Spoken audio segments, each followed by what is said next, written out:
ನಮಸ್ತೆ ವೀಕ್ಷಕರೇ, ನಾನು ಪ್ರೇಮ್ಶೇಖರ್. ದೇಶ್ ಪ್ರದೇಶ್ನಲ್ಲಿ ಇಬ್ಬರು ಅವಳಿ ಸಹೋದರರ ಬಗ್ಗೆ ಮಾತಾಡೋಣ ನಾವು. ಅದಕ್ಕೆ ಮೊದಲೇ ಒಂದು ಸಣ್ಣ ಇಂಟ್ರೊಡಕ್ಷನ್. ಬಹುಶಃ ನಿಮ್ಮ ಜೀವಮಾನ ಪೂರ್ತಿ ನೀವು ಕೇಳ್ತಾ ಇದ್ದದ್ದು, ಓದ್ತಾ ಇದ್ದದ್ದು, ನೋಡ್ತಾ ಇದ್ದದ್ದೇನು, ಭಾರತ ಮತ್ತು ಪಾಕಿಸ್ತಾನಗಳ ನಡುವೆ ಕಾಶ್ಮೀರದಲ್ಲಿ ಹತೋಟಿ ರೇಖೆ ಇದೆಯಲ್ಲ, ಅಲ್ಲಿ ಯಾವಾಗಲೂ ಏನಾದರೂ ನಡೀತಾನೆ ಇರ್ತಿತ್ತು. ಪಾಕಿಸ್ತಾನಿಯರು ಏನಾದರೂ ಹರ್ಕತ್ ಮಾಡೋದು, ಗುಂಡು ಹಾರಿಸೋದು, ಮತ್ತೆ ಭಯೋತ್ಪಾದಕರನ್ನ ಈ ಕಡೆ ಕಳಿಸೋದಕ್ಕೆ ಪ್ರಯತ್ನ ಪಡೋದು, ಅವಾಗವಾಗ ಪೂರ್ಣ ಪ್ರಮಾಣದ ಯುದ್ಧವನ್ನು ಆರಂಭಿಸ್ಬಿಡೋದು. ಅಂದ್ರೆ ಭಾರತ ಮತ್ತು ಪಾಕಿಸ್ತಾನಗಳ ನಡುವಿನ ಆ ಒಂದು ಹತೋಟಿ ರೇಖೆ ಅದು ಯಾವಾಗಲೂ ಆಕ್ಟಿವ್ ಆಗಿರ್ತಿತ್ತು. ಈಗ ಅದು ಶಾಂತವಾಗಿದೆ. ಆಕ್ಟಿವ್ ಆಗಿಬಿಟ್ಟಿರೋದು ಯಾವುದು ಗೊತ್ತಾ? ಅಫ್ಘಾನಿಸ್ತಾನ ಮತ್ತೆ ಪಾಕಿಸ್ತಾನದ ನಡುವಿನ ಗಡಿ, ಡ್ಯೂರಾಂಡ್ ಲೈನ್. ಆಶ್ಚರ್ಯ ಆಗ್ತಾ ಇದೆಯಾ? ತಮಾಷೆ ಅನ್ನಿಸ್ತಾ ಇದೆ. ಇದು ಆಗಬೇಕಾಗಿದ್ದದ್ದೇ, ಆದ್ರೆ ಇದು ಆಗೋದಿಲ್ಲ ಅಂತ ತುಂಬಾ ಜನ ಪಾಕಿಸ್ತಾನಿಯರು ಮತ್ತೆ ನಮ್ಮಲ್ಲೂ ಸಹ ಕೆಲವರು ಇಂಡಿಯನ್ಸ್ ಅಂದ್ಕೊಂಡಿದ್ರಲ್ಲ. ಅದನ್ನ ಏನಂತ ವರ್ಣಿಸ್ಲಿ ನಾನು? ವಾಸ್ತವದ ಪರಿಜ್ಞಾನ ಇಲ್ಲದ ಮೂರ್ಖತನ ಅಂತ ಹೇಳ, ಅದೇ ಸರಿ ನೋಡಿ. ಅಫ್ಘಾನಿಸ್ತಾನದ ಮಾಜಿ ಅಧ್ಯಕ್ಷ ಹಮೀದ್ ಕರ್ಜಾಯ್ ಒಂದ್ಸಲ ಹೇಳಿದ್ರು ಒಂದು ಮಾತು. ಏನಂತ? ಅಫ್ಘಾನಿಸ್ತಾನಕ್ಕೆ ಭಾರತ ಮಿತ್ರ, ಆದ್ರೆ ಪಾಕಿಸ್ತಾನ ಅಫ್ಘಾನಿಸ್ತಾನದ ಅವಳಿ ಸಹೋದರ. ಈಗ ಅವಳಿ ಸಹೋದರರಿಬ್ಬರು ಜಗಳಾಡ್ತಾ ಇದ್ದಾರೆ, ಒಬ್ಬರೊಬ್ಬರನ್ನ ಕೊಲ್ತಾ ಇದ್ದಾರೆ. ಸಣ್ಣ ಪ್ರಮಾಣದಲ್ಲಿ ಒಂದೂವರೆ ವರ್ಷದಿಂದನೂ ನಡೀತಾ ಇತ್ತು. ಕಳೆದ ಶನಿವಾರ ಅಫ್ಘಾನಿಸ್ತಾನದಿಂದ ಬಂದ, ಪಾಕಿಸ್ತಾನ ಹೇಳೋದು ಹಾಗೆ, ಅಫ್ಘಾನಿಸ್ತಾನದಿಂದ ಬಂದಂತ ಭಯೋತ್ಪಾದಕರು ಪಾಕ್ ಸೇನೆಯ ಸೈನಿಕರನ್ನ, ಇಬ್ಬರು ಸೇನಾಧಿಕಾರಿಗಳನ್ನ ಕೊಂದ್ರು ಅಂತ. ಅದಕ್ಕೆ ಪ್ರತಿಯಾಗಿ ಸೋಮವಾರ ಪಾಕಿಸ್ತಾನದ ವಾಯುದಳ ಅಫ್ಘಾನಿಸ್ತಾನದ ಮೇಲೆ ದಾಳಿ ಎಸಗಿ ನಾಗರಿಕರನ್ನ ಕೊಂದಿದೆ. ಪಾಕಿಸ್ತಾನ ಹೇಳೋದು ಭಯೋತ್ಪಾದಕರನ್ನ ಕೊಂದಿದ್ದೀವಿ ಅಂತ, ಅಫ್ಘಾನಿಸ್ತಾನ ಹೇಳೋದು 7 ಜನ ಮಹಿಳೆಯರು, ಒಂದು ಮಗುವನ್ನ ಪಾಕಿಸ್ತಾನಿಯರು ಕೊಂದಿದ್ದಾರೆ ಅಂತ. ಅಫ್ಘಾನಿಸ್ತಾನ, ಪಾಕಿಸ್ತಾನ, ಪ್ರಪಂಚದ ಎಲ್ಲಾ ಮಾಧ್ಯಮಗಳು ಹೇಳೋದು ಅಫ್ಘಾನಿಸ್ತಾನ ಹೇಳೋದನ್ನೇ. ಆದರೆ ಪಾಕಿಸ್ತಾನ ಹೇಳೋದನ್ನ ಪುನರುಚ್ಚರಿಸ್ತಾ ಇರೋದು ಅಮೆರಿಕಾದ ಸರ್ಕಾರಿ ಮಾಧ್ಯಮ ವಾಯ್ಸ್ ಆಫ್ ಅಮೆರಿಕ. ಎಲ್ಲೆಲ್ಲಿ ಏನೇನೋ ನಡೀತಾ ಇದೆಯೋ, ಯಾವ್ಯಾವ ತಂತಿಗಳು ಎಲ್ಲೆಲ್ಲಿ ಜೋಡಿಸ್ಕೊಂಡಿದೆಯೋ ಸ್ವಲ್ಪ ಹೇಳೋದು ಕಷ್ಟನೇ. ಇರಲಿ, ಏಕಾಏಕಿ ಅಮೆರಿಕ ಪಾಕಿಸ್ತಾನದ ಬಗ್ಗೆ ಇಷ್ಟೊಂದು ಪ್ರೀತಿಯಾಗಿ ತೋರಿಸ್ತಾ ಇದೆ, ನಿಮಗೆ ಆಶ್ಚರ್ಯ ಆಗ್ಬೋದು. ಅದನ್ನು ಇನ್ನೊಂದನ್ನು ಹೇಳೋಣ ವಿಸ್ತಾರವಾಗಿ. ಸದ್ಯಕ್ಕೆ ಅಮೆರಿಕ ಈಗ ಪಾಕಿಸ್ತಾನದ ಪರವಾಗಿ ನಿಂತಿದೆ, ಮತ್ತೆ ಪಾಕಿಸ್ತಾನ ಏನು ಮಾಡಿದೆಯೋ ಅಫ್ಘಾನಿಸ್ತಾನದಲ್ಲಿ ಅದನ್ನು ಸಮರ್ಥಿಸ್ತಾ ಇದೆ ಅನ್ನೋದಷ್ಟೇ ನಾವು ತಗೊಂಡು ಮುಂದೆ ಹೊರಟೋಗೋಣ. ಈ ಅವಳಿ ಸಹೋದರರು ಯಾಕೆ ಈ ರೀತಿ ಒಬ್ಬರನ್ನೊಬ್ಬರನ್ನ ಕೊಲ್ತಾ ಇದ್ದಾರೆ? ಎಷ್ಟೊಂದು ঘনিಷ್ಠ ಮಿತ್ರರಾಗಿದ್ದರು, ಸಹೋದರರು, ಮಿತ್ರರು ಎಲ್ಲವೂ ಆಗಿದ್ರು ಅಲ್ವಾ? ತಾಲಿಬಾನ್ನ ಪಾಕಿಸ್ತಾನ ಅಲ್ವಾ ಸೃಷ್ಟಿ ಮಾಡಿದ್ದು 94ರಲ್ಲಿ, ಆಮೇಲೆ 96ರಲ್ಲಿ, ಅಂದರೆ ಮೂಲಭೂತವಾದಿ ಸಂಘಟನೆಯನ್ನ ಕಾಬೂಲ್ನಲ್ಲಿ ಅಧಿಕಾರಕ್ಕೆ ಇರಿಸಿದ್ದು ಪಾಕಿಸ್ತಾನ ಅಲ್ವಾ? ಆಮೇಲೆ 9/11 ದಾಳಿಗಳಿಗೆ ಪ್ರತಿಯಾಗಿ ಅಮೆರಿಕ ತನ್ನ ಸೈನ್ಯವನ್ನ ಅಫ್ಘಾನಿಸ್ತಾನಕ್ಕೆ ಕಳಿಸಿ ಅಲ್ ಖೈದಾವನ್ನ ಅಲ್ಲಿಂದ ಕಿತ್ತು ಹಾಕದ್ದು, ಅದಕ್ಕೆ ಬೆಂಬಲ ಕೊಟ್ಟಿದ್ದಂಥ ತಾಲಿಬಾನ್ ಅನ್ನು ಸಹ ಕಿತ್ತು ಒಗೆದದ್ದು ನಿಮಗೆ ಗೊತ್ತೇ ಇದೆ. ನಂತರದ ಸುಮಾರು 2 ದಶಕಗಳಲ್ಲಿ ತಾಲಿಬಾನ್ ಪರವಾಗಿ ರಹಸ್ಯವಾಗಿ ನಿಂತದ್ದು ಪಾಕಿಸ್ತಾನ. ಅಮೆರಿಕ ಭಯೋತ್ಪಾದನೆಯ ವಿರುದ್ಧದ ಯುದ್ಧ, ವಾರ್ ಅಗೇನ್ಸ್ಟ್ ಟೆರರ್, ಅದರಲ್ಲಿ ಪಾಕಿಸ್ತಾನವನ್ನ ಸೇರಿಸ್ಕೊಳ್ತು ಮುಂಚೂಣಿ ರಾಷ್ಟ್ರ ಅಂತ. ಯಾಕಂದ್ರೆ ಅಫ್ಘಾನಿಸ್ತಾನಕ್ಕೆ ಹೋಗ್ಬೇಕಾದ್ರೆ ಅಮೆರಿಕಾಗಿದ್ದ ಒಂದೇ ಮಾರ್ಗ ಪಾಕಿಸ್ತಾನ. ಹೀಗೆ ಪಾಕಿಸ್ತಾನವನ್ನು ಮುಂದೆ ಇಟ್ಟುಕೊಂಡು ಮುಂಚೂಣಿ ರಾಷ್ಟ್ರ, ಫ್ರಂಟ್ ಲೈನ್ ಸ್ಟೇಟ್ ಅಂದ್ಕೊಂಡು ಅಮೆರಿಕ ಅಫ್ಘಾನಿಸ್ತಾನದ ಮೇಲೆ ದಾಳಿ ಇಸಿತು. ಅಮೆರಿಕ ಜೊತೆ ಇದೀನಿ ಅಂತ ನಟಿಸ್ತಾನೆ ತೆರೆಯ ಮರೆಯಲ್ಲಿ ತಾಲಿಬಾನನ್ನ ಪೋಷಿಸಿದ್ದು, ಸಾಕಿದ್ದು, ಬೆಳೆಸಿದ್ದು, ಬಲಿಷ್ಠಗೊಳಿಸ್ತಾ ಹೋದದ್ದು ಪಾಕಿಸ್ತಾನ. ಅಂದ್ರೆ ಪಾಕಿಸ್ತಾನದ ಕೃತ್ಯ ಏನಾಗಿತ್ತು? ಬೇಟೆಗಾರನ ಜೊತೆ ಬೇಟೆನೂ ಆಡ್ತಾ ಇತ್ತು, ಮೊಲದ ಜೊತೆ ಓಡ್ತಾನೂ ಇತ್ತು.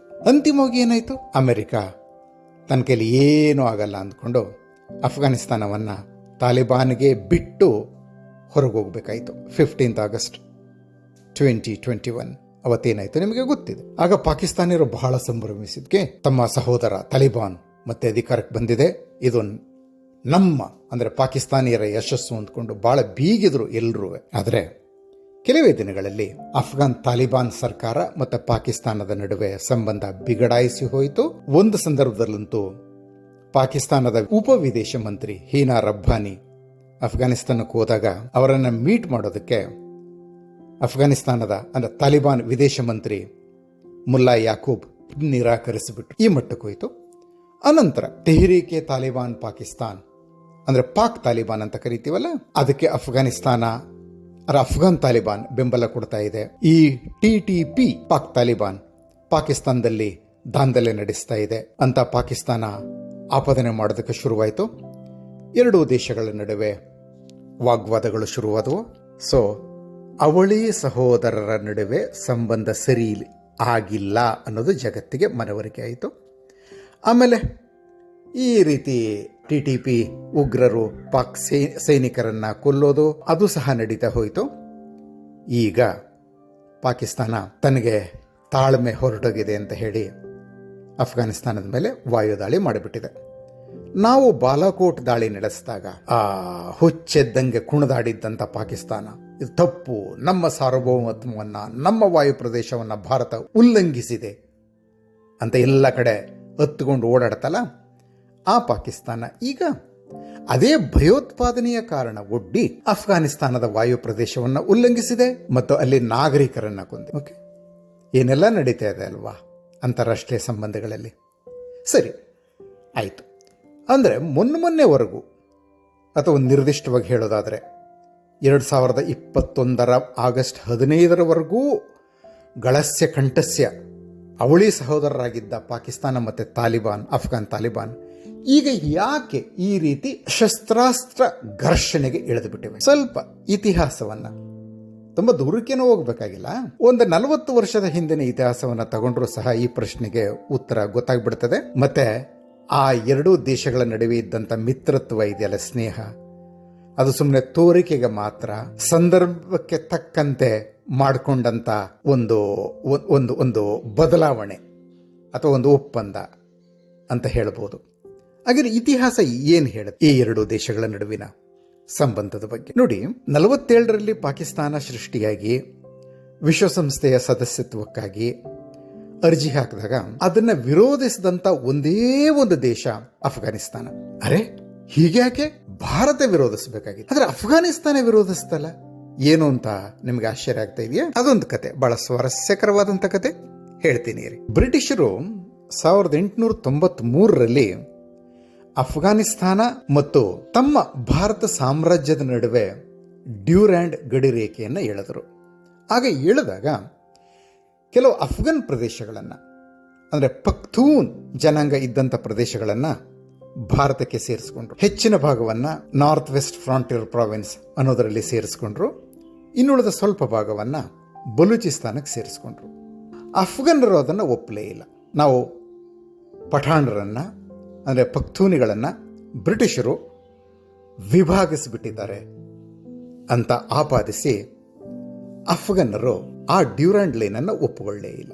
ಹೀಗಾಗಿ 47ರಲ್ಲಿ ಪಾಕಿಸ್ತಾನ ಸೃಷ್ಟಿಯಾದಾಗ ಆ ಡ್ಯೂರಾಂಡ್ ಲೈನ್ ಇದೆಯಲ್ಲ, ಅದು ಅಫ್ಘಾನಿಸ್ತಾನ ಮತ್ತು ಪಾಕಿಸ್ತಾನದ ನಡುವಿನ ಗಡಿಯಾಯಿತು. ಮತ್ತು ತಮ್ಮ ಪ್ರದೇಶಗಳು ಅಂತ ಅಫ್ಘಾನರು ಹೇಳ್ತಾ ಇದ್ರಲ್ಲ, ಅವು ಪಾಕಿಸ್ತಾನಕ್ಕೆ ಹೊರಟೋದು. ಭಾರತ ದೂರ ದೂರ ಈ ಕಡೆಗೆ ಬಂದ್ಬಿಡ್ತು. ಅದಕ್ಕಾಗಿ ತಮ್ಮ ಪ್ರದೇಶಗಳನ್ನು ಒಳಗೊಂಡಿರುವಂಥ ಪಾಕಿಸ್ತಾನ ವಿಶ್ವಸಂಸ್ಥೆಯ ಸದಸ್ಯ ಆಗೋದನ್ನು ನಾವು ಒಪ್ಪೋದಿಲ್ಲ ಅಂತ ಅಫ್ಘಾನಿಸ್ತಾನ ಹೇಳಿ, ಅಲ್ಲಿನ ಅರಸ ಜಹೀರ್ ಶಾ ಅವರ ಸರ್ಕಾರ ಹೇಳಿ ಪಾಕಿಸ್ತಾನದ ಸದಸ್ಯತ್ವವನ್ನು ವಿರೋಧಿಸಿತು. ಆದರೆ ಜನರಲ್ ಅಸೆಂಬ್ಲಿನಲ್ಲಿ ಯಾವುದೇ ವಿರೋಧ ಬಂದರೂ ಅಲ್ಲಿ ಮೆಜಾರಿಟಿ ನಿರ್ಣಯ ನಡೀತದೆ. ಸೊ ಮೆಜಾರಿಟಿ ಪಾಕಿಸ್ತಾನದ ಸದಸ್ಯತ್ವದ ಪರವಾಗಿ ಮತ ಚಲಾಯಿಸಿದ್ದರಿಂದ ಪಾಕಿಸ್ತಾನ ಸದಸ್ಯ ಆಯಿತು. ಅನಂತರ ಪ್ರತಿ ಅಫ್ಘಾನ್ ಸರ್ಕಾರ ಈ ಡ್ಯೂರಾಂಡ್ ಲೈನನ್ನು ವಿರೋಧಿಸಿದೆ. ಇನ್ಫ್ಯಾಕ್ಟ್ ಪಾಕಿಸ್ತಾನದ ಆ ವಾಯುವ್ಯ ಗಡಿನಾಡು ಪ್ರಾಂತ್ಯ ಇದೆಯಲ್ಲ, ಈಗ ಅದನ್ನ ಖೈಬರ್ ಪಖ್ತೂನ್ಖ್ವಾ ಅಂತಾರೆ. ಅಲ್ಲಿಯ ರಾಜಕೀಯ ನೇತಾರರೂ ಸಹ ತಾವು ಪಾಕಿಸ್ತಾನಿ ಅನ್ನೋದಕ್ಕಿಂತ ತಮ್ಮ ಪಠಾನ್ ಅಸ್ಮಿತೆ ಇದೆಯಲ್ಲ, ಅಂದ್ರೆ ಅಫ್ಘಾನಿಸ್ತಾನಕ್ಕೆ ಹತ್ತಿರವಾದಂಥ ಅಸ್ಮಿತೆ, ಅದಕ್ಕೆ ಹೆಚ್ಚಿನ ಬೆಲೆ 1972ರಲ್ಲಿ ಪಠಾನ್ ನಾಯಕ ಖಾನ್ ಅಬ್ದುಲ್ ಗಫಾರ್ ಖಾನ್ ಅವರ ಪುತ್ರ ಖಾನ್ ಅಬ್ದುಲ್ ವಲಿ ಖಾನ್ ಒಂದು ಮಾತು ಹೇಳಿದ್ರು, ನಾನು ಪಾಕಿಸ್ತಾನಿ ಕಳೆದ 35 ವರ್ಷಗಳಿಂದ, ನಾನೊಬ್ಬ ಮುಸ್ಲಿಂ ಕಳೆದ 1400 ವರ್ಷಗಳಿಂದ, ನಾನೊಬ್ಬ ಪಠಾನ್ ಕಳೆದ 5000 ವರ್ಷಗಳಿಂದ. ಅಂದ್ರೆ ಅವ್ರ ಮಾತನ ಅರ್ಥ ಏನು? ನಾನು ಪಾಕಿಸ್ತಾನಿ ಅಥವಾ ಮುಸ್ಲಿಂ ಅನ್ನೋ ನನ್ನ ಈ ಐಡೆಂಟಿಟಿಗಿಂತ ನಾನು ಪಠಾನ್ ಅನ್ನೋ ನನ್ನ ಒಂದು ಐಡೆಂಟಿಟಿ ಇದೆಯಲ್ಲ, ಅದು ಬಹಳ ಹಳೆಯದು, ಅದೇ ಮೊದಲಿನ ಐಡೆಂಟಿಟಿ ಅಂತ. ಓಕೆ, ಸೊ ಇದು ಪಠಾನರ ಆ ಒಂದು ಜನಾಂಗೀಯ ಅಸ್ಮಿತೆ. ಹೀಗಾಗಿ ಪಾಕಿಸ್ತಾನದ ಆ ಗಡಿನಾಡು ಪ್ರಾಂತ್ಯದಲ್ಲೂ ಸಹ ಪಠಾನರು ಪಾಕಿಸ್ತಾನವನ್ನು ಒಪ್ಪಿಕೊಳ್ಳೋದಕ್ಕಿಂತ ಅಫ್ಘಾನಿಸ್ತಾನದ ಕಡೆಗೆ ಒಲವು ತೋರಿಸೋದು ಜಾಸ್ತಿ. ಓಕೆ, ಸೊ 1979ರಲ್ಲಿ ಅಫ್ಘಾನಿಸ್ತಾನದ ಅಧ್ಯಕ್ಷರಾಗಿದ್ದರು, ಕಮ್ಯುನಿಸ್ಟ್ ಅಧ್ಯಕ್ಷರಾಗಿದ್ದರು ಸ್ವಲ್ಪ ಕಾಲ, ಹಫೀಜುಲ್ಲಾ ಅಮೀನ್. ಅವರಂತೂ ಓಪನ್ ಆಗಿ ಡಿಕ್ಲೇರ್ ಮಾಡಿಬಿಟ್ಟಿದ್ರು, ಅಫ್ಘಾನಿಸ್ತಾನದ ಗಡಿ ದಕ್ಷಿಣದಲ್ಲಿ ಅಟಾಕ್ ವರೆಗೂ ಇದೆ ಅಂತ. ಅಟಾಕ್ ಅಂದರೆ ಪಾಕಿಸ್ತಾನದ ಇಸ್ಲಾಮಾಬಾದ್ಗೆ ಉತ್ತರದಲ್ಲಿ ಸ್ವಲ್ಪ ದೂರದಲ್ಲಿರುವಂಥ ಒಂದು ಪಠಾನ್ ನಗರ. ಅಂದರೆ ಪಾಕಿಸ್ತಾನದ ರಾಜಧಾನಿಗೆ ಹತ್ತಿರದವರೆಗೆ ಅಫ್ಘಾನ್ ಗಡಿ ಬರ್ತದೆ ಅಂತ ಅವರು ಹೇಳಿದರು. ಆಮೇಲೆ ಏನಾಯಿತು, ಅಲ್ಲಿ ಸೋವಿಯತ್ ಸೇನೆ ಬಂತು. ಅದನ್ನು ಹೊರಗೆ ಓಡಿಸೋದಕ್ಕೆ ಅಮೆರಿಕ ಮತ್ತು ಪಾಕಿಸ್ತಾನ ಜಂಟಿಯಾಗಿ ಕಾರ್ಯಾಚರಣೆ ರೂಪಿಸಿದವು. ಆವಾಗ ಅಫ್ಘಾನಿಸ್ತಾನದ ಜನರು ಸೋವಿಯತ್ ಸೇನೆಯನ್ನು ಹೊರಗೆ ಓಡಿಸೋದಕ್ಕೆ ಸದ್ಯಕ್ಕೆ ನಮಗೆ ಪಾಕಿಸ್ತಾನ ಬೇಕಾಗತ್ತೆ ಅಂತ ಹೇಳಿ ತಮ್ಮ ಆ ಒಂದು ಡ್ಯೂರ್ಯಾಂಡ್ ಗಡಿಯ ಬಗೆಗಿನ ವಿರೋಧವನ್ನು ಪಕ್ಕಕ್ಕಿಟ್ಟು ಪಾಕಿಸ್ತಾನವನ್ನು ಮಿತ್ರ ಅಂತ ಪರಿಗಣಿಸಿ ಅದರ ಜೊತೆ ಸೇರಿಕೊಂಡ್ರು. ಓಕೆ, ಎಲ್ಲವಾಯಿತು. 10 ವರ್ಷಗಳ ಯುದ್ಧದ ನಂತರ ಸೋವಿಯತ್ ಸೇನೆ ವಾಪಸ್ ಹೋಯಿತು. ಆಮೇಲೆ ಅಲ್ಲಿ ಒಂದೆರಡು ಸರ್ಕಾರಗಳು ಬಂದು ಹೋದವು. ಇಬ್ಬರು ಮುಲ್ಲಾಗಳ ನೇತೃತ್ವದ ಸರ್ಕಾರಗಳು ಬಂದು ಹೋದವು. ಆದರೆ ಪಾಕಿಸ್ತಾನ ತನ್ನ ಕೈಗೊಂಬೆಯಾದಂಥ ತಾಲಿಬಾನನ್ನು ಸೃಷ್ಟಿ ಮಾಡಿ ಅಲ್ಲಿ ಅಧಿಕಾರಕ್ಕೆ ಇರಿಸಿತು 1996ರಲ್ಲಿ. ಮತ್ತೆ ಆ ತಾಲಿಬಾನ್ ಸರ್ಕಾರಕ್ಕೆ ರಾಜತಾಂತ್ರಿಕ ಮಾನ್ಯತೆ ಕೊಟ್ಟದ್ದು ಮೂರು ದೇಶಗಳು. ಒಂದು ಪಾಕಿಸ್ತಾನ, ಒಂದು ಅದರ ಆಗಿನ ಘನಿಷ್ಠ ಮಿತ್ರರಾದ ಸೌದಿ ಅರೇಬಿಯಾ ಮತ್ತು UAE. ಹೀಗಾಗಿ ತಾಲಿಬಾನ್ಗೆ ಪಾಕಿಸ್ತಾನ ಬಹಳ ಮುಖ್ಯವಾಯಿತು. ಅದು ಸಂಬಂಧನ ಚೆನ್ನಾಗಿ ಇಟ್ಕೋತು. ಆಮೇಲೆ ನಾನು ಆವಾಗಲೇ ಹೇಳಿದ ರೀತಿ 9/11 ದಾಳಿಗೆ ಪ್ರತಿಯಾಗಿ ಅಮೆರಿಕ ಏನು ಮಾಡ್ತು, ಆಮೇಲೆ ಪಾಕಿಸ್ತಾನ ಹೇಗೆ ಅಮೆರಿಕ ಜೊತೆ ಸೇರಿಕೊಂಡು ಅಲ್ ಖೈದಾ ಮತ್ತು ತಾಲಿಬಾನ್ ವಿರುದ್ಧ ಅಮೆರಿಕದ ಕಾರ್ಯಾಚರಣೆಗೆ ಸಹಾಯ ಮಾಡ್ತಾನೆ ತಾಲಿಬಾನ್ಗೂ ಸಹಾಯ ಕೊಡ್ತು. ಅಫ್ಘಾನಿಸ್ತಾನದಿಂದ ಬಂದಂಥ ತಾಲಿಬಾನ್ ನಾಯಕರಿಗೆ ತನ್ನ ನೆಲದಲ್ಲಿ ಆಶ್ರಯ ಕೊಡ್ತು. ಅದೆಲ್ಲ ನಾನು ಪ್ರಾರಂಭದಲ್ಲೇ ನಾನು ಹೇಳಿದೆ. ಆಮೇಲೆ ಏನಾಯಿತು, 2021 ಆಗಸ್ಟ್ 15ನೇ ತಾರೀಕು ಕಾಬೂಲ್ನಲ್ಲಿ ತಾಲಿಬಾನ್ ಸರ್ಕಾರ ಬಂದಾಗ ಆವಾಗ ಪಾಕಿಸ್ತಾನಿಯರೇನೋ ಸಂಭ್ರಮಿಸಿಬಿಟ್ರು. ನಮ್ಮದೇ ಮಿತ್ರ, ನಾವೇ ಸೃಷ್ಟಿ ಮಾಡಿದಂಥ ತಾಲಿಬಾನ್ ನಮ್ಮ ಕೈಗೊಂಬೆ ಅಧಿಕಾರಕ್ಕೆ ಬಂದಿದೆ ಕಾಬೂಲ್ನಲ್ಲಿ, ಇದು ನಮ್ಮ ವಿಜಯ. ಆದರೆ ಕೆಲವೇ ದಿನಗಳಲ್ಲಿ ಆ ಹಳೆಯ ಅಂದರೆ ಪಖ್ತೂನಿಗಳು, ತಾಲಿಬಾನಿಗಳು ಪಖ್ತೂನಿಗಳೇ, ಪಠಾಣ್ರೆ, ಆ ಪಖ್ತೂನಿಗಳ ಆ ಒಂದು ಐಡೆಂಟಿಟಿ ಇದೆಯಲ್ಲ, ಅಂದರೆ ಅಫ್ಘಾನಿಸ್ತಾನದ ಪಖ್ತೂನಿಗಳು, ಉತ್ತರ ಪಾಕಿಸ್ತಾನದ ಪಖ್ತೂನಿಗಳು ಇಬ್ಬರೂ ಒಂದೇ. ನಮ್ಮ ನಡುವೆ ಇರುವಂಥ ಡ್ಯೂರೆಂಟ್ ಲೈನ್ ಇದೆಯಲ್ಲ, ಅದು ಅವಾಸ್ತವಿಕ, ಅದನ್ನು ತೆಗಿಬೇಕು. ಅಂದರೆ ಪಾಕಿಸ್ತಾನದಲ್ಲಿರುವಂಥ ಪಠಾನ್ ಪ್ರದೇಶ ಈಗ ಅದನ್ನು ಆ ಗಡಿನಾಡು ಪ್ರಾಂತ್ಯವನ್ನು ಖೈಬರ್ ಪಖ್ತೂನ್ಖ್ವಾ ಅಂತಾರಲ್ಲ, ಅದು ಸಹ ಅಫ್ಘಾನಿಸ್ತಾನಕ್ಕೆ ಸೇರ್ಕೋಬೇಕು ಅನ್ನೋದನ್ನು ತಾಲಿಬಾನ್ ಹೇಳೋದಕ್ಕೆ ಶುರು ಮಾಡಿತು. ಅಂದರೆ ಅಫ್ಘಾನ್ ಪಠಾಣರು, ಅವರು ತಾಲಿಬಾನಿಗಳೇ ಆಗಿರಲಿ ಯಾರೇ ಇರಲಿ, ಪಾಕಿಸ್ತಾನದ ಜೊತೆಗಿನ ವೈರವನ್ನು ಮರೆತದ್ದು ಕೇವಲ ರಷ್ಯನ್ನರ ವಿರುದ್ಧ, ಅನಂತರ ಅಮೆರಿಕನ್ನರ ವಿರುದ್ಧ ಹೋರಾಟ ಮಾಡೋದಕ್ಕೆ, ಪಾಕಿಸ್ತಾನದ ಸಹಾಯ ಪಡ್ಕೊಳ್ಳೋದಕ್ಕೆ ಮಾತ್ರ. ಒಂದು ಸಲ ಸೋವಿಯತ್ ಸೈನ್ಯವನ್ನು ಓಡಿಸಿದ ಮೇಲೆ, ಈಗ ಅಮೆರಿಕನ್ ಸೈನ್ಯವನ್ನು ಓಡಿಸಿದ ಮೇಲೆ ಪಾಕಿಸ್ತಾನದ ಅಗತ್ಯ ಅಫ್ಘನ್ನರಿಗೆ, ಅಂದರೆ ತಾಲಿಬಾನಿಗಳಿಗೆ, ಈಗ ಅಲ್ಲಿ ಅಧಿಕಾರದಲ್ಲಿರುವಂಥ ತಾಲಿಬಾನಿಗಳಿಗೆ ಅಗತ್ಯ ಇಲ್ಲ.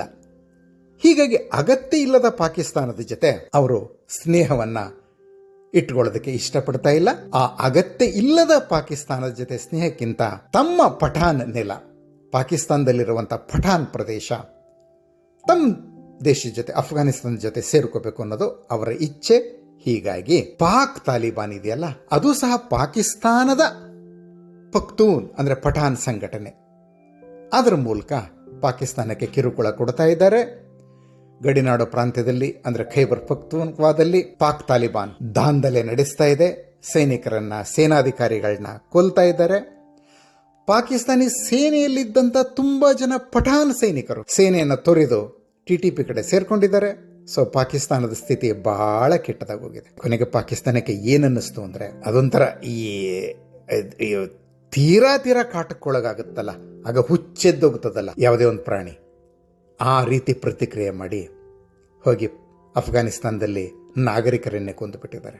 ಅಂದರೆ ಭಯೋತ್ಪಾದಕರ ಠಿಕಾಣಿಗಳ ಮೇಲೆ ಬಾಂಬ್ ಹಾಕಿದ್ದೀವಿ ಅಂತ ಹೇಳ್ತಾ ಇದ್ದಾರೆ.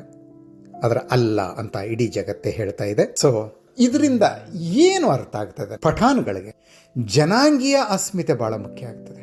ಮತ್ತೆ ನೆನಪಿಸ್ಕೊಳ್ಳಿ, ಖಾನ್ ಅಬ್ದುಲ್ ವಲಿ ಖಾನ್ ಏನು ಹೇಳಿದ್ರು ಅಂತ, ಅವರಿಗೆ ತಮ್ಮ ಪಾಕಿಸ್ತಾನಿ ಅಸ್ಮಿತೆ ಮುಖ್ಯ, ಈವನ್ ತಮ್ಮ ಮುಸ್ಲಿಂ ಅಸ್ಮಿತೆ ಸಹ ಅಷ್ಟು ಮುಖ್ಯ ಅನಿಸೋದಿಲ್ಲ ತಮ್ಮ ಪಠಾನ್ ಅಸ್ಮಿತೆಗೆ ಹೋಲಿಸಿದರೆ. ಹೀಗಾಗಿ ಆ ಪಠಾನ್ ಅಸ್ಮಿತೆ ಇದೆಯಲ್ಲ, ಅದು ಪಾಕಿಸ್ತಾನದಲ್ಲಿರುವಂತಹ ಪಠಾಣರನ್ನ ಮತ್ತು ಅಫ್ಘಾನ್ ಪಠಾಣರನ್ನ ಮತ್ತೆ ಒಂದುಗೂಡಿಸಿದೆ. ಇಬ್ಬರೂ ಸೇರಿ ಪಠಾನ್ ಅಲ್ಲದ ಅಂದ್ರೆ ಪಂಜಾಬಿಗಳಾದಂಥ ಪಾಕಿಸ್ತಾನದ ವಿರುದ್ಧ ಕಾರ್ಯಾಚರಣೆ ಆರಂಭಿಸಿದ್ದಾರೆ. ಪಾಕ್ ಸೇನೆ, ವಾಯುದಾಳ ಎಲ್ಲವೂ ಮುಖ್ಯವಾಗಿ ಪಂಜಾಬಿಗಳಿಂದ ತುಂಬಿಕೊಂಡಿರೋದು. ಆ ಪಾಕಿಸ್ತಾನಿ ಪಂಜಾಬಿ ಸೇನೆ ಇದೆಯಲ್ಲ, ಅದು ಪಠಾನ್ ಅಫ್ಘಾನಿಸ್ತಾನದ ಮೇಲೆ ದಾಳಿ ಸೊ ಹೀಗಾಗಿ ನಾನು ಪ್ರಾರಂಭದಲ್ಲಿ ಹೇಳಿದ ರೀತಿ ಸುಮಾರು ಒಂದು 40 ವರ್ಷ ಅಫ್ಘಾನ್ ಪಖ್ತೂನಿಗಳು, ಪಠಾಣರು ಪಾಕಿಸ್ತಾನವನ್ನು ಒಪ್ಪಿಕೊಂಡದ್ದು, ಅದರ ಜೊತೆ ಸ್ನೇಹವನ್ನು ಇಟ್ಟುಕೊಂಡದ್ದು ಕೇವಲ ತಮ್ಮ ಅನುಕೂಲಕ್ಕಾಗಿ ಅಷ್ಟೇ. ದೊಡ್ಡ ಶತ್ರುಗಳಾದ ಸೋವಿಯತ್ ಸೈನ್ಯ, ಅನಂತರ ಅಮೆರಿಕನ್ ಸೈನ್ಯವನ್ನು ಸೋಲಿಸೋದಕ್ಕೋಸ್ಕರ. ಒಂದು ಸಲ ಆ ಹೊರಗಿನ ಶತ್ರುಗಳು ಹೋದ ಕೂಡಲೇ ಈ ಪಕ್ಕದಲ್ಲೇ ಇರೋವಂಥ ತಮ್ಮ ನೆಲವನ್ನು ಹಿಡ್ಕೊಂಡಿದೆ ಅಂತ ಅಫ್ಘಾನರು ನಂಬಿಕೊಂಡಿರುವಂಥ ಪಾಕಿಸ್ತಾನದ ವಿರುದ್ಧ ಮತ್ತೆ ಅವರ ವಿರೋಧ, ವೈಮನ್ಯ ಅಥವಾ ಶತ್ರುತ್ವ ಮತ್ತೆ ಜಾಗೃತ ಆಗಿದೆ. ಪರಿಣಾಮವಾಗಿ ಅಫ್ಘಾನ್ ಪಾಕಿಸ್ತಾನ್ ಗಡಿ ಈಗ ಆಕ್ಟಿವ್ ಆಗಿ ಹೋಗಿದೆ. ಇದರ ಅರ್ಥ ಏನು ಅಂದ್ರೆ, ಪಾಕಿಸ್ತಾನ ಮತ್ತು ಅಫ್ಘಾನಿಸ್ತಾನಗಳ ನಡುವೆ ಒಂದು 40 ವರ್ಷ ಇದ್ದಂತಹ ಸ್ನೇಹ ಇದೆಯಲ್ಲ, ಅದು ಕೃತಕ. ಹಾಗೇನೆ ಈ ಕಡೆಗೆ ಬಂದರೆ ಸದಾ ಜಾಗೃತವಾಗಿದ್ದ ಪಾಕಿಸ್ತಾನಿಯರು ಕಾಲ್ ಕೆರೆದು ದಿನಾ ತಂಟೆ ಮಾಡ್ತಾ ಇದ್ದಂಥ ಭಾರತ ಪಾಕಿಸ್ತಾನ್ ಗಡಿ ಅನ್ನೋದಕ್ಕಿಂತ ಕಾಶ್ಮೀರದಲ್ಲಿ ಹತೋಟಿ ರೇಖೆ ಅನ್ಬೋದು, ಆ ಗಡಿ ಶಾಂತವಾಗಿದೆ. ಭಾರತ ಏನೂ ಮಾಡ್ತಾ ಇಲ್ಲ ಅಲ್ಲಿ ಪಾಕಿಸ್ತಾನದ ವಿರುದ್ಧ. ಅಂದರೆ ಪಾಕಿಸ್ತಾನ ಭಾರತದ ಜೊತೆ ಬೆಳೆಸ್ಕೊಳ್ತಲ್ಲ ಶತ್ರುತ್ವ, ಅದು ಕೃತಕ. 40 ವರ್ಷಗಳ ಪಾಕ್ ಅಫ್ಘಾನ್ ಮೈತ್ರಿ ಕೃತಕ, ಅವರ ಐತಿಹಾಸಿಕ ವೈಮನಸ್ಯ ಅದು ಶಾಶ್ವತ. ಹಾಗೆಯೇ 70-75 ವರ್ಷಗಳಿಂದ ಪಾಕಿಸ್ತಾನ ಸಾಧಿಸಿಕೊಂಡು ಬಂದಂಥ ತನ್ನ ಭಾರತ ವಿರೋಧಿ ನೀತಿ ಇದೆಯಲ್ಲ, ಅದೂ ಸಹ ಕೃತಕ. ಪಾಕಿಸ್ತಾನಕ್ಕೆ ಅರ್ಥ ಮಾಡ್ಕೋಬೇಕಾದಂಥ ವಾಸ್ತವ ಏನು ಅಂದರೆ, ಭಾರತ ತನ್ನ ಶತ್ರು ಅಲ್ಲ. ಶತಮಾನಗಳಿಂದ ಒಂದಾಗಿ ಬದುಕಿದವರು ನಾವು. ಯಾರ್ದೋ ಮಾತು ಕೇಳಿ ಯಾವುದೋ ಅಡ್ಡದಾರಿಗಿಳಿದು ಭಾರತದಿಂದ ದೂರವಾಗಿ ಇಷ್ಟೆಲ್ಲ ಯುದ್ಧಗಳನ್ನ ಮಾಡಿ ಭಾರತಕ್ಕೆ ಇಷ್ಟೆಲ್ಲ ತಂಟೆ ಕೊಟ್ಟರೂ ಸಹ ತಮಗೆ ಇರಾನ್ ಕಡೆಯಿಂದ ಮತ್ತು ಅಫ್ಘಾನಿಸ್ತಾನದ ಕಡೆಯಿಂದ ಏಟು ಬೀಳ್ತಾ ಇರುವಾಗ ಆ ಅವಕಾಶನ ಉಪಯೋಗಿಸ್ಕೊಂಡು ಭಾರತ ಸಹ ನಮ್ಮ ಮೇಲೆ ಎರಗುತ್ತಾ ಇಲ್ಲ, ಶಾಂತವಾಗಿದ್ದು ಬಿಟ್ಟಿದೆ. ಅಂದರೆ ತಮ್ಮ ನಿಜವಾದ ಹಿತೈಷಿ, ನಿಜವಾದ ಮಿತ್ರ, ನಿಜವಾದ ಅವಳಿ ಸಹೋದರ. ಅವಳಿ ಯಾಕೆ, ನಿಜವಾದ ಸಹೋದರ ಭಾರತ ಅನ್ನೋದನ್ನು ಪಾಕಿಸ್ತಾನಿಗಳು ಇನ್ನಾದರೂ ಅರ್ಥಕೊಳ್ಳಿ. ಆದರೆ ಅವರು ಅರ್ಥಕೊಳ್ತಾರ? ನನಗನುಮಾನ ನಾಯಿ ಬಾಲ ಡೊಂಕಲ್ವಾ, ಅದೇ ರೀತಿ ಪಾಕಿಸ್ತಾನದ ಬಾಲವೂ ಸಹ ಯಾವಾಗಲೂ ಡೊಂಕೆ. ನೋಡುವ, ಅದು ನೇರ ಆಗುವಂಥ ಒಂದು ಅದ್ಭುತ ಘಟನೆ ನಡೀತದ, ಕಾದು ನೋಡೋಣ ನಾವು. ರೈಟ್. ಮತ್ತೆ ಭಾನುವಾರ ಮತ್ತೆ ಬರ್ತೀನಿ ಇನ್ನೊಂದು ವಿಷಯ ತಗೊಂಡು. ಬಹುಶಃ ಆ ದಿನ ನಾನು ಇದ್ರ ಬಗ್ಗೆ ಮಾತಾಡ್ತೀನಿ, ಯುಕ್ರೇನ್ ರಷ್ಯಾ ಯುದ್ಧದ ಬಗ್ಗೆ. 2 ವರ್ಷ 1 ತಿಂಗಳಾಯ್ತಲ್ವಾ ಆ ಯುದ್ಧ ಆರಂಭವಾಗಿ. 1 ತಿಂಗಳ ಹಿಂದೆನೇ ಮಾತಾಡಬೇಕಾಗಿತ್ತು, ಸ್ವಲ್ಪ ತಡ ಆಗೋಯ್ತು ಬೇರೆ ಬೇರೆ ಕಾರಣಗಳಿಂದ. ಈ ಭಾನುವಾರ ಅದರ ಬಗ್ಗೆ ಮಾತಾಡ್ತೀನಿ. ಓಕೆ, ಬಾಯ್.